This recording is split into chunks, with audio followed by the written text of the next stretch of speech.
Hi there, Malcolm here with my 299th Booktube video, and today I'll be bringing you a review for The Malevolent 7 by Sebastian de Castell. It's a fantasy story with a magic system, but each person with a magical ability, called a Wanderist, basically taps into an alternate dimension to harvest that particular ability. They can only tap into one dimension. They can do a whole bunch of spells as a result of it, but they can only use one flavour of spells if you like. And we follow Cade initially, who's an infernalist, and basically he sells a little bit of his soul to the demon dimension, if you like, to buy one-shot spells, and so it's a pretty grisly downward slope for him. And he and his best friend Corrigan, who's a tempestoral, he can create thunder and lightning and that sort of thing, lots of destructive, forceful powers like that. And they're mercenaries for hire, and after the conclusion of their current job, they go on a quest to go and do another job. And along the way, they pick up 5 companions, making a total of 7, to go and stop some bad things happening. Lots of twists and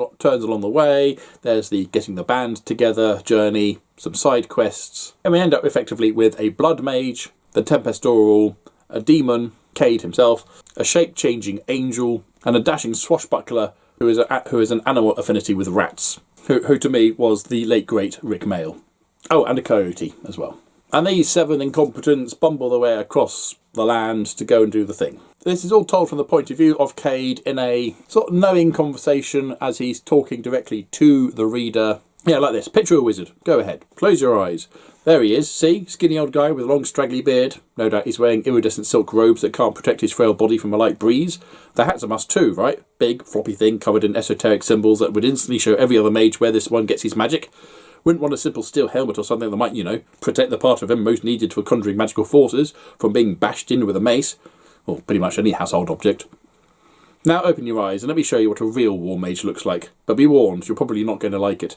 We're violent, angry, dangerously broken people who sell our skills to the highest bidder, moral or ethical considerations be damned. At least until such irritating concepts as friendship and the end of the world get in the way. And that's just the opening blurb there. Yeah, it doesn't all read like that, but that sort of thing. It's a very sort of knowing, conversationalist type writing style. And it was a lot of fun. We do like Sebastian Castell's writing. He's very humorous. We enjoyed his Spellslinger series. I think we've got to finish the last one, but the banter that happens between the characters. And yes, some of them are very powerful, but they're also quite inept. But there's also plenty of twists and turns along the way. Betrayals, revelations, more twists, more turns. And then the actual job they were set out to do turns out to be this job, which is also not quite what they're supposed to do either. I mean, it's that sort of knock-on effect. Well, indeed, it does sort of finish off on a cliffhanger, and we have already started the sequel, The Malevolent 8. Really enjoyed this. This definitely falls into the adult category of fantasy. There's plenty of swear words in here and sexual innuendos, and things aren't quite so innuendo at all. Yeah, it gets quite disgusting, gets quite gross, gets very dark, but quite a fun magical system that seems to make sense. And with plenty of revelations coming through to keep you interested right up to the end.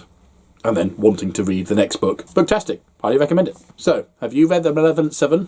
Or have you read anything else by Sebastian Castell? Comment down below, please. But as usual, if you have nothing nice to say, then please keep it to yourself. Thank you. Don't forget to like, subscribe, and other YouTubey things if you want. And until next time, see you later.